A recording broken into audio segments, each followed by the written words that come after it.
Good morning. Savitribai Phule एवं पर्यावरण शिक्षण संस्थान के बीएड सेकेंड ईयर के paper second assessment in learning की यूनिट 5 के बारे में हम जान रहे थे। तो आज हम यूनिट 5 की शिक्षण शास्त्रीय निर्णय लेने के लिए आकलन का उपयोग जो use of assessment for taking pedagogic decision के बारे में जानेंगे।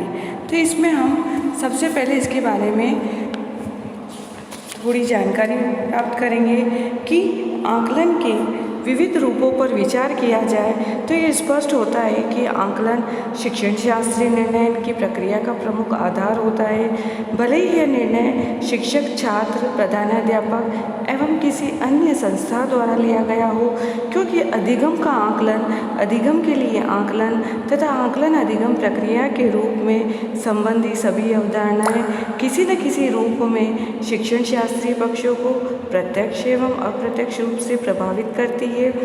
आकलन के उपागमों पर चर्चा की जाए तो यह स्पष्ट होगा कि वास्तव में शिक्षण शास्त्रीय निर्णय इन आकलनों के विविध रूप द्वारा ही लिए जाते हैं। अब आकलन संबंधी प्रमुख 5 उपागम होते हैं, जिसमें कि फर्स्ट भाग या उपागम है कि इस भाग के अंतर्गत आकलन को अधिगम से समृद्ध करने की तैयारी की जाती है। इस भाग में आकलन के विविध तथ्यों एवं अधिगम संबंधी प्रकरणों के अनुरूप प्रयोग की व्यवस्था की रूपरेखा की तैयार की जाती है। जैसे उदाहरण के लिए गणित, विज्ञान, हिंदी एवं पाठ्यक्रम सहगामी क्रियाओं में आकलन का प्रयोग किस प्रकार किया जाएगा, कौन कौन सी अधिगम विधियों का सहारा लिया जाएगा तथा किस प्रकार शिक्षक एवं छात्रों की भूमिका निश्चित होगी।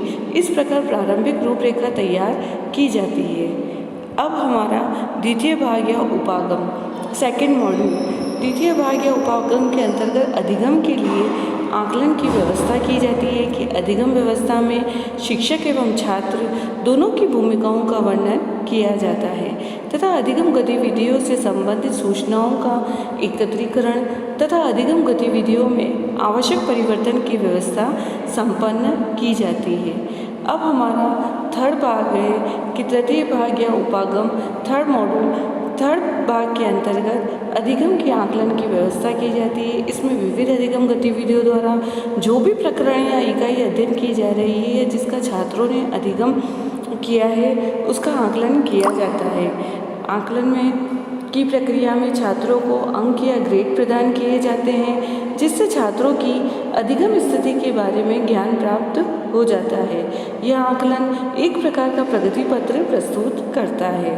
अब हमारा फोर्थ मॉड्यूल है, इनकी चतुर्थ भाग। तो इसमें छात्र इतना प्रवीण समझा जाता है कि वह अधिगम के साथ साथ आकलन करता है तथा आकलन का परिणाम ही अधिगम व्यवस्था में जोड़ता है तथा अनुपयोगी अधिगम गतिविधियों को हटाता है। इस प्रकार वह अधिगम एवं अनुदेशन के लक्ष्यों को प्राप्त करने का प्रयास करता है। इसमें आकलन एवं अधिगम का एकीकरण हो जाता है।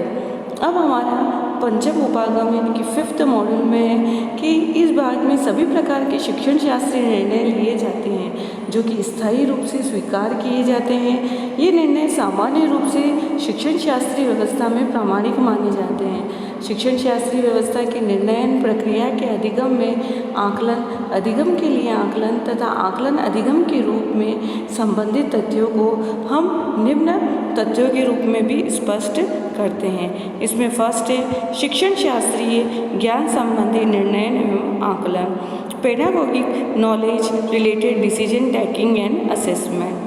फिर उसका सेकंड पॉइंट है कि शिक्षण शास्त्रीय अभ्यास या प्रयोग संबंधी निर्णय एवं आकलन, पेडागोगिक प्रैक्टिस और use related decision taking and assessment. और थर्ड पॉइंट है कि शिक्षण शास्त्रीय विश्वास संबंधी निर्णय एवं आकलन, pedagogic beliefs related decision taking and assessment. अब हम इन तीनों पॉइंट को विस्तार से पढ़ेंगे, जिसका फर्स्ट है शिक्षण शास्त्रीय ज्ञान संबंधी निर्णय एवं आकलन, जिसमें शिक्षण शास्त्रीय ज्ञान एवं निर्णय आकलन में विषय वस्तु के प्रस्तुतिकरण, शिक्षण शास्त्रीय विषय का ज्ञान, शिक्षण अधिगम विश्लेषण तथा अध्यापक के व्रतात्मक ज्ञान को सम्मिलित किया जाता है। इन सभी के निर्णयन की प्रक्रिया में आकलन की भूमिका का वर्णन निम्नलिखित रूप में किया जाता है, जिसके सब पॉइंट है: विषय वस्तु संबंधी निर्णयन, शिक्षण शास्त्री विषय वस्तु के ज्ञान का निर्णयन, शिक्षण अधिगम विश्लेषण का निर्णयन, अध्यापन वृत्ति का ज्ञान एवं निर्णयन। तो हम फर्स्ट विषय वस्तु संबंधी निर्णय, कंटेंट रिलेटेड डिसीजन टेकिंग के बारे में जानेंगे। इसके अंतर्गत शिक्षक द्वारा विषय वस्तु की प्रस्तुतिकरण करने में आकलन का सहारा लिया जाता है। विषय वस्तु को छात्रों के समक्ष प्रस्तुत करने से पूर्व वह स्मृति स्तर, बोध स्तर एवं चिंतन स्तर के बारे में भी आकलन करता है। इसके पश्चात छात्रों के लिए उनकी योग्यता, स्तर एवं रुचि के अनुकूल विषय वस्तु के प्रस्तुतिकरण का निर्णय लेता है। विषय वस्तु का आकलन विविध संदर्भों में करके सबसे उपयुक्त स्वरूप का प्रस्तुतिकरण शिक्षक द्वारा छात्रों के समक्ष किया जाता है। फिर हमारा नेक्स्ट सेकंड पॉइंट है कि शिक्षण शास्त्री विषय वस्तु के ज्ञान का निर्णय, knowledge of pedagogy, content and decision taking. आकलन के माध्यम से इस सोपान के अंतर्गत शिक्षण शास्त्री विषय वस्तु के ज्ञान की स्थिति की समीक्षा की जाती है। तो इसके अंतर्गत प्रमुख रूप से शिक्षण शास्त्री विषय वस्तु का ज्ञान शिक्षक को है या नहीं, इसका निर्णय होता है। इसका निर्णय शिक्षक स्वयं लेता है। दूसरे शब्दों में शिक्षण शास्त्री विषय वस्तु के रूप में शिक्षक शिक्षण विधियों के ज्ञान, शिक्षण तकनीकी के ज्ञान, शिक्षण सूत्रों के ज्ञान एवं शिक्षण साधनों के ज्ञान के बारे में निर्णय लेता है। यदि उसको यह ज्ञान नहीं है तो ज्ञान प्राप्त करने का प्रयास करता है। अब हमारा थर्ड सब पॉइंट है शिक्षण अधिगम विश्लेषण एवं निर्णयन, teaching, learning, analysis and decision taking. इसमें शिक्षक द्वारा शिक्षण अधिगम प्रक्रिया के स्वरूप का विश्लेषण किया जाता है। इसमें शिक्षण अधिगम प्रक्रिया के प्रत्येक पक्ष का आकलन किया जाता है। यदि किसी पक्ष से शिक्षण अधिगम प्रक्रिया पर नकारात्मक प्रभाव पड़ रहा है तो उसमें परिवर्तन किया जाता है। यदि सकारात्मक प्रभाव दृष्टिगोचर होता है तो उसको शिक्षण अधिगम प्रक्रिया में स्थायी स्थान प्रदान करने की व्यवस्था की जाती है। अब हमारा फोर्थ सब पॉइंट है अध्यापन वृत्ति का ज्ञान एवं निर्णयन, knowledge of teaching profession and decision taking. अध्यापक वृत्ति एवं उससे संबंधित विविध पक्षों का आकलन शिक्षक द्वारा स्वयं किया जाता है। तो इसमें इन एवं अपनी भूमिका के संदर्भ में निर्णय करता है। इसमें अध्यापक स्वयं देखता है कि उसमें एक सुविधादाता, पर्यवेक्षक एवं सहयोगी की भूमिका निर्वहन करने की क्षमता एवं योग्यता है या नहीं। यदि उसमें उस क्षमता का अभाव पाया जाता है तो वह अपने अंदर इन सभी क्षमताओं को विकसित करने का निर्णय लेता है तथा इसके लिए आवश्यक स्रोतों की खोज करता है। तो उपरोक्त संज्ञानात्मक सोपान का संबंध शिक्षक द्वारा स्वयं के आकलन एवं निर्णय से है।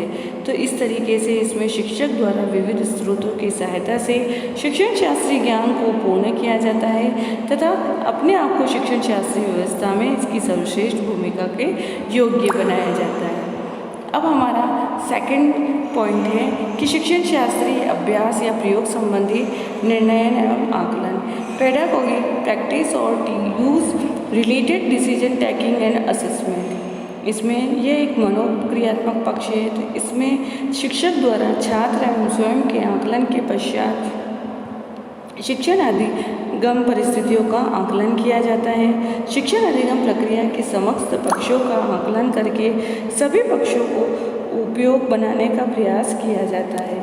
इसके प्रमुख पक्षों से संबंधित भी इसमें कुछ सब पॉइंट्स दिए गए हैं, जिसका फर्स्ट पॉइंट है विषय वस्तु का तार्किक क्रम में प्रस्तुतिकरण, presentation of subject matter in logical sequence. इसके शिक्षक द्वारा विषय वस्तु का तार्किक क्रम में प्रस्तुतिकरण करने के लिए आकलन का कार्य किया जाता है। आकलन के आधार पर ही प्रत्येक कक्षा के छात्रों के लिए उनकी मानसिक योग्यता, रुचि एवं स्तर के अनुकूल विषय वस्तु प्रस्तुत की जाती है।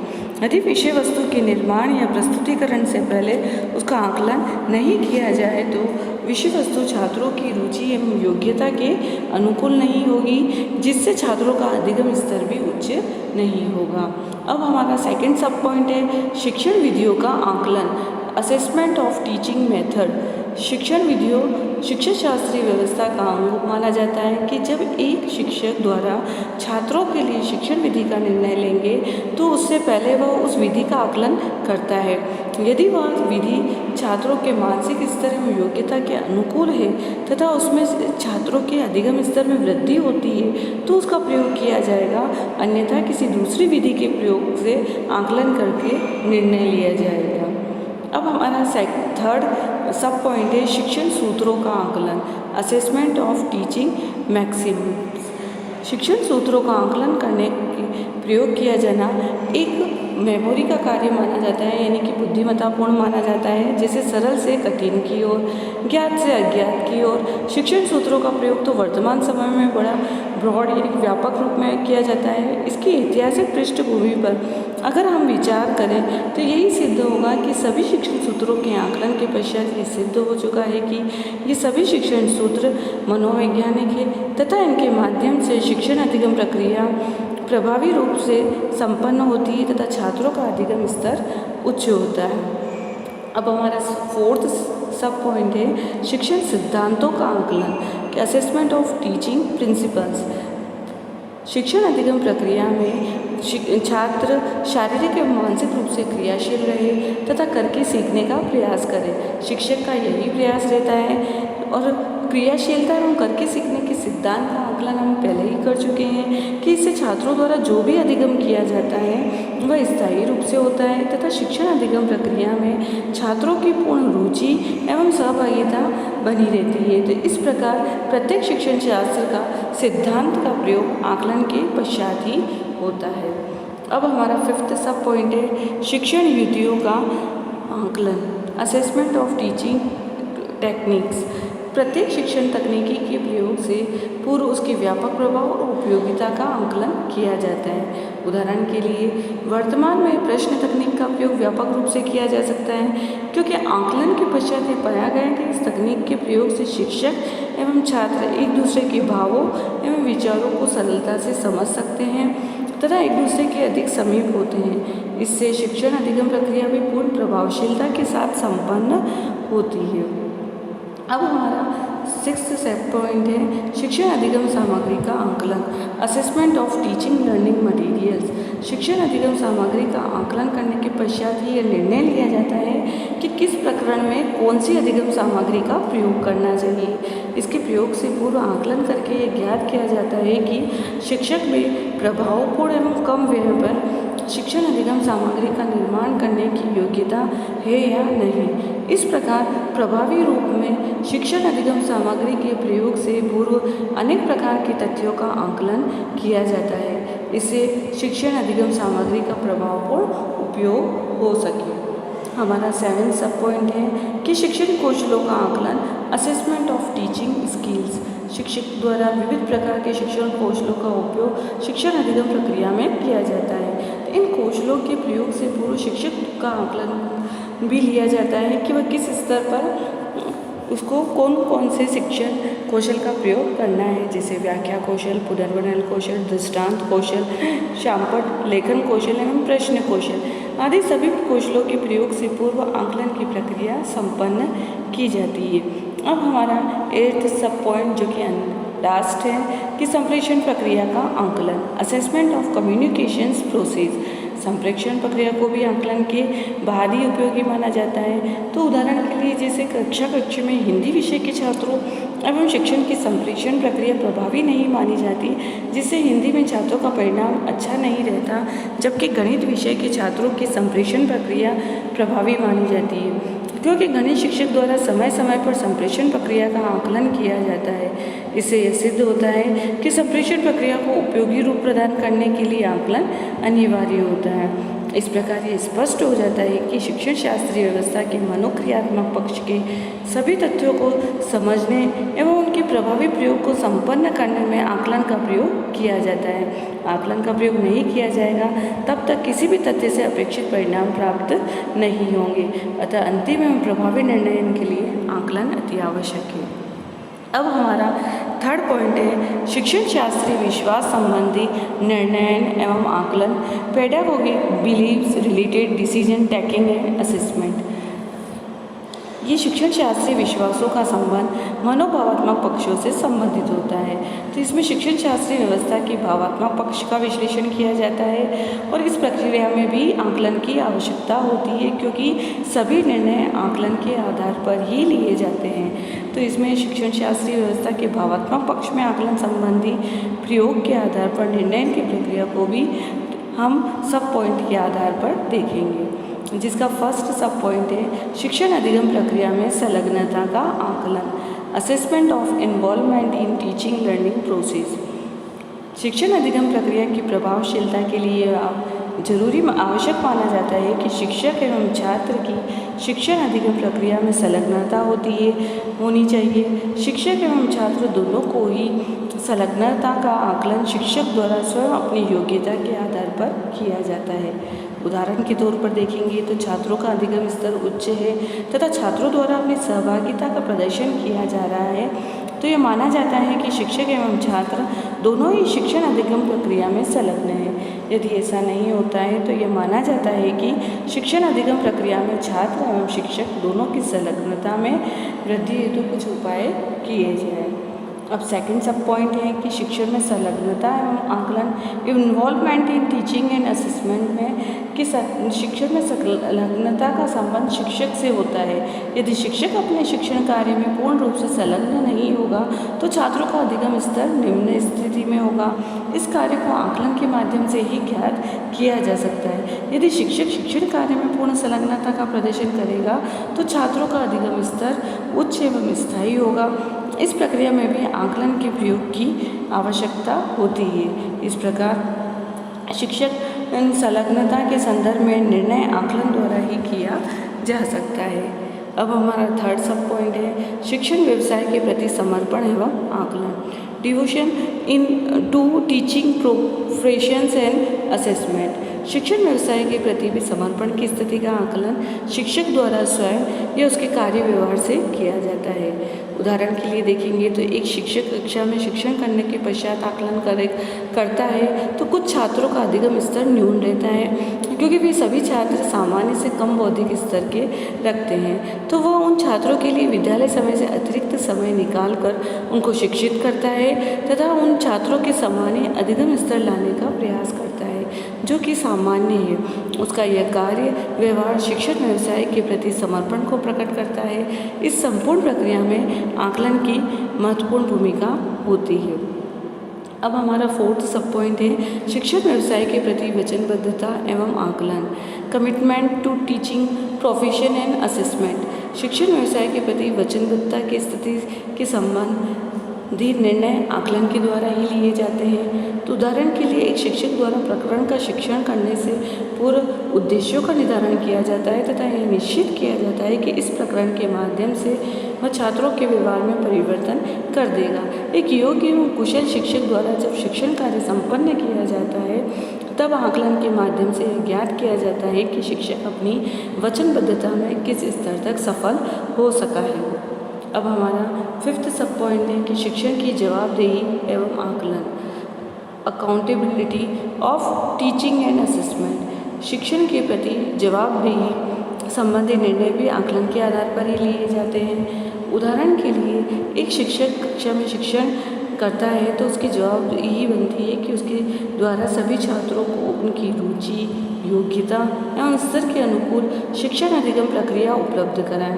शिक्षण के पश्चात जब छात्रों का अधिगम स्तर उच्च होता है तो शिक्षक द्वारा यह अपनी जवाबदेही का निर्वहन किया जाता है। यदि छात्रों का अधिगम स्तर निम्न होता है तो शिक्षक द्वारा अपनी जवाबदेही का पालन नहीं किया जा रहा है। इसका निर्णय भी अधिगम का आकलन करने के पश्चात ही लिया जा सकता है।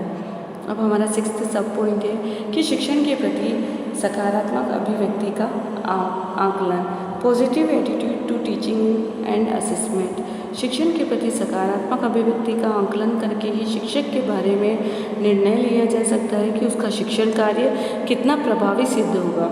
उदाहरण के लिए एक शिक्षक द्वारा कक्षा शिक्षण के बाद छात्रों के अधिगम स्तर का आकलन किया जाता है। न्यूनतम अधिगम स्तर वाले छात्रों के लिए नवीन तकनीकी एवं शिक्षण विधियों का प्रयोग किया जाता है। तो इस प्रकार वह शिक्षण कार्य को प्रभावी बनाने के सभी प्रयास करता है। उसके इस व्यवहार से उसके शिक्षण के प्रति सकारात्मक अभिवृद्धि सिद्ध होती है। उसको सिद्ध करने में आकलन का सहारा लिया जाता है। अब हमारा 7th सब पॉइंट है कि शिक्षण में आत्मविश्वास एवं आकलन, self confidence in teaching and assessment. शिक्षण में आत्मविश्वास को भी आकलन के द्वारा ही सिद्ध किया जाता है। उदाहरण के लिए देखें तो हम कि एक छात्र कक्षा में शिक्षण कार्य कर रहा है तो उसका आत्मविश्वास उस स्थिति में विकसित होगा जब उसके द्वारा प्रमाणित शिक्षण विधियों, शिक्षण अधिगम सामग्री एवं मनोवैज्ञानिक सिद्धांतों का उपयोग किया जा रहा है। इस प्रकार की स्थिति में छात्रों का अधिगम स्तर भी शिक्षक के आत्मविश्वास को सिद्ध करेगा। इसके लिए आकलन का सहारा लेना होगा। विविध गतिविधियों का आकलन करके शिक्षक अपने आत्मविश्वास में वृद्धि कर सकता है। अब हमारा अंतिम सब पॉइंट है 8th, शिक्षण गति में नैतिकता एवं आकलन, morality in teaching profession and assessment. शिक्षण गति में नैतिकता का आकलन करके ही शिक्षक की कुशलता सिद्ध हो सकती है। जब एक शिक्षक सभी छात्रों का समान रूप से शिक्षण करते हुए उनके सर्वांगीण विकास के लिए कार्य करता है तो उसके द्वारा शिक्षण गति की नैतिकता का पालन किया जाता है। इसके लिए शिक्षक के कार्य व्यवहार का आकलन किया जाता है। शिक्षक द्वारा समानता का व्यवहार, निष्पक्षता का व्यवहार तथा विकलांग छात्रों के प्रति सहानुभूति आदि उसके नैतिक कार्य व्यवहार को प्रमाणित करते हैं। तो इससे स्पष्ट हो जाता है कि शिक्षण शास्त्री निर्णय में आकलन की प्रक्रिया प्रमुख रूप से आधार बनती है। आकलन के अभाव में एक शिक्षक अपने कार्य व्यवहार के बारे में निर्णय नहीं ले सकता, न ही वह छात्र के बारे में निर्णय ले सकता है। अतः उसको प्रत्येक शिक्षण शास्त्री गतिविधि को सरल एवं प्रभावी बनाने के लिए विविध निर्णय लेने से पूर्व आकलन की प्रक्रिया संपन्न करनी होती है। तो इस प्रकार आकलन की सभी अवधारणाएं प्रत्यक्ष एवं अप्रत्यक्ष रूप से शिक्षण शास्त्री निर्णय प्रक्रिया का आधार बनती है। Thank you.